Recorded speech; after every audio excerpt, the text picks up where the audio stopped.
Good afternoon, Philippines. This is Mike Padua once again, returning to our tropical weather analysis, and this is for today, Friday through Monday, July 10 to 13, 2020. And this is brought to you by Typhoon2000.com, the Philippines' first website on tropical cyclones.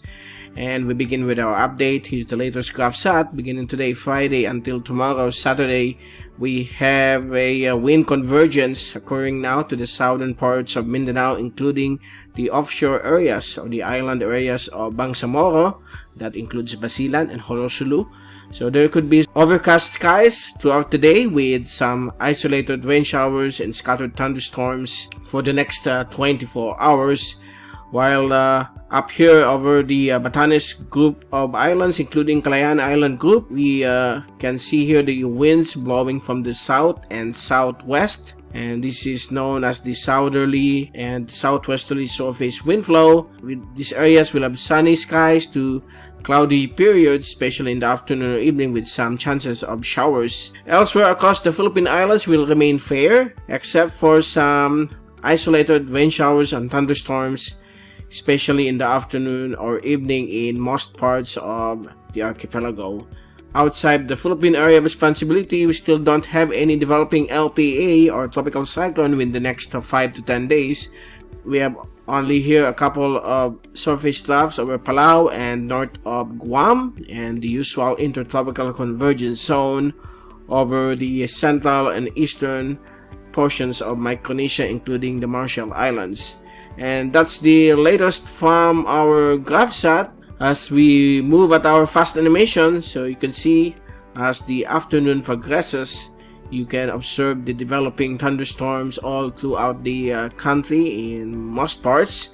And as we look at our zoom in satellite animation from UMETSAT, this is from the windy.com weather website, and you can see here from around 2 p.m. to 5 p.m. the developing thunderstorms in most parts of western and central Luzon, and also in some parts of the Bicol region, Mimaropa, Visayas, and major areas of Mindanao. So these thunderstorms will last only for about 30 to an hour or up to 2 hours if there's a very strong thunderstorms, and watch out for lightning strikes and possible flash flood when we have a very strong rainfall or downpour within a thunderstorm over your respected areas.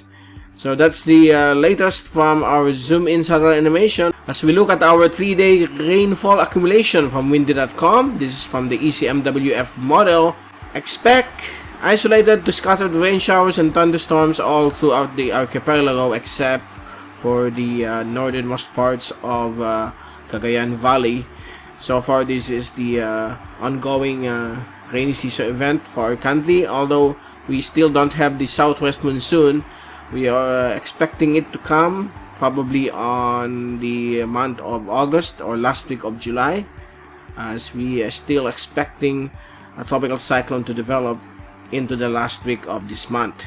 And as we look at our 3-day rain and wind forecast from ECMWF, courtesy of windy.com. For Saturday, you can observe here that you can see here that the forecast is still some isolated to scattered rain showers and thunderstorms in most parts of the country, particularly over Mindanao. And on Sunday, the same weather situation will occur with some variable winds all throughout the country and some thunderstorms in most parts of Luzon. And on Monday, still same weather situation, but you can see some scattered rain showers and thunderstorms still occurring in most parts of the country, particularly along Cagayan Valley, the Bicol region, eastern and western Visayas, Palawan, and the Zamboanga Peninsula, and some parts of Mindanao. And before we leave you is the latest global tropics hazards and benefit outlooks from the Climate Prediction Center of the NOAA, United States of America. And for week 1, July 8 to 14, is still below average rainfall will be expected in most parts of the Philippine Islands without any tropical cyclone development except over the eastern Pacific. It is outside already of our basin. And on July 15 for week 2, July 15 to July 21, is still a moderate chance or moderate confidence of below average rainfall in most parts of the country. So for this week until next week, still no changes in our weather situation. So expect the usual afternoon or evening thunderstorms to occur in many parts of the country. So that's it. That's the latest for our Weather TV update here at Typhoon2000.com. This is Mike Padua reporting. Stay safe always. Happy weekend to all. Be #WeatherWiser. And thank you for watching our Weather TV channel.